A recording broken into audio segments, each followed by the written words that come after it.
Toutes les femmes qui vont vivre après 40 ans, qui auront ce privilège-là, vont passer par la ménopause. Parfois, ça commence un peu avant, parfois bien après, mais en moyenne, de 38 à 52 ans. Voilà la période dans laquelle la femme va vivre un nouveau changement hormonal. Et vous verrez que je fais attention aux mots que j'utilise, car ce qui motive cette vidéo, c'est aussi l'envie de contrebalancer tous les égrégores qui sont attachés à cette période de la vie d'une femme,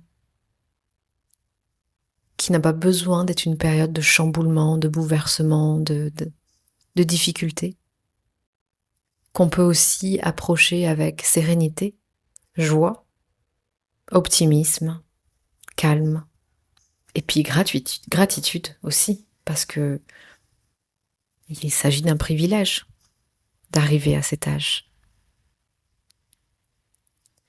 Puis d'un point de vue quantitatif, finalement une femme est ménopausée pendant plus d'années qu'elle n'est réglée. Si cette femme, ma foi, va vivre jusqu'à 90, 100 ans même, eh bien, elle va être ménopausée pour des décennies.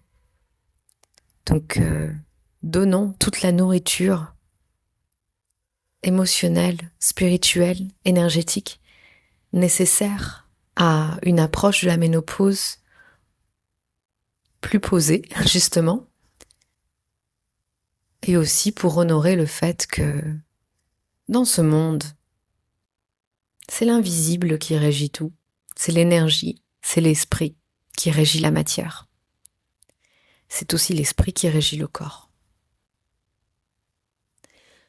Donc nourrissons notre esprit vis-à-vis de cette période par laquelle on passe toutes une fois qu'on a passé la quarantaine.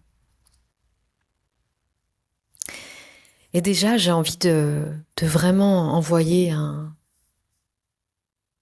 énorme câlin énergétique à toutes les femmes qui m'écoutent et qui ont eu des années de règles difficiles et qui peut-être tombent sur cette vidéo alors qu'elles ont l'impression d'avoir fini un marathon, en fait.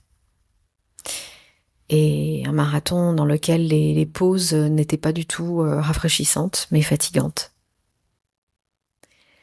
Et puis toutes ces autres femmes qui, par dépit et ne sachant quoi d'autre faire, ont pris des hormones chimiques pour pouvoir gérer la difficulté de leurs règles sans jamais avoir eu l'opportunité d'effectuer la guérison de l'utérus, en fait.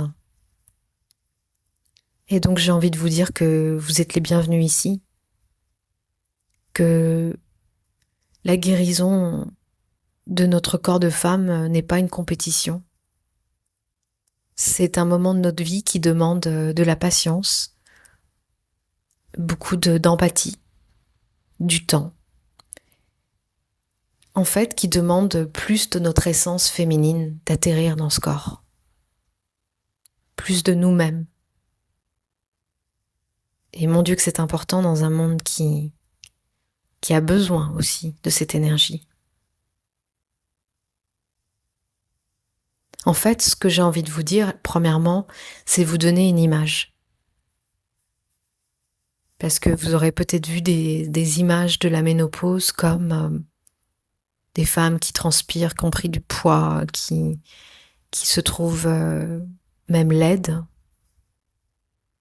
Et puis, des solutions qui ont été offertes sont souvent répressives. La ménopause, c'est si on compare la femme à une rose, il y a beaucoup de traditions qui comparent la femme à une rose qui s'ouvre quand on s'approche avec douceur, mais qui peut aussi piquer si on ne respecte pas ses frontières, eh bien, ou sa délicatesse. Eh bien, la femme jusqu'à la fille, jusqu'à ses règles, jusqu'à la ménarque, c'est un petit bouton de rose. Et puis, pendant sa période de femme réglée, c'est une rose.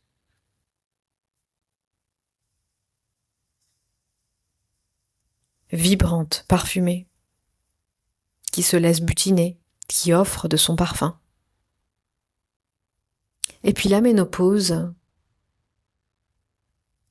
c'est la période que vous choisissez. La rose fanée que l'on laisse sur un mur ou que l'on laisse dans un pot, qui devient du pot pourri, ou qui devient la rose, le pétale de rose entre deux pages d'un livre, ou c'est l'essence même de la rose, l'huile essentielle de rose. J'ai envie de guider les femmes pour qu'elles deviennent cette huile essentielle précieuse, extrêmement précieuse. D'abord pour elles-mêmes, parce qu'il s'agit vraiment de cela. On vit dans un monde qui encense la jeunesse du corps physique, qui est beaucoup trop attaché à la géométrie. Et souvent, quand on arrive à l'âge de la ménopause, la femme rentre dans une période de combat avec elle-même,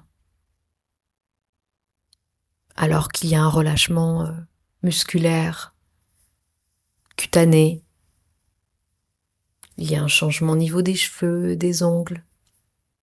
Alors là, il y a une femme qui essaye la plupart des femmes, soyons honnêtes, qui essayent tout ce qui est anti-vieillesse, anti-maturité. C'est fatigant, hein. C'est un peu comme résister à la gravité, hein. Au bout d'un moment, ça fatigue.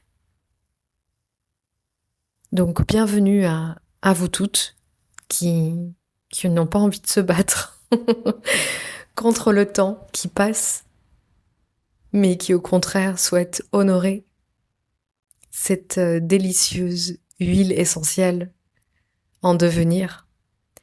Et cette période de maturité de cette huile peut prendre de quelques mois à quelques années, voire pour certaines femmes une décennie. Mais étant donné qu'une huile essentielle dure et perdure et ne perd jamais son parfum, si ma foi, on en prend soin, si elle est bien mise dans une bouteille sombre et préservée des rayons du soleil, alors ça vaut le coup de changer cette narrative. Ça vaut le coup de se poser avec la ménopause et d'ouvrir ce chapitre avec un tout autre angle.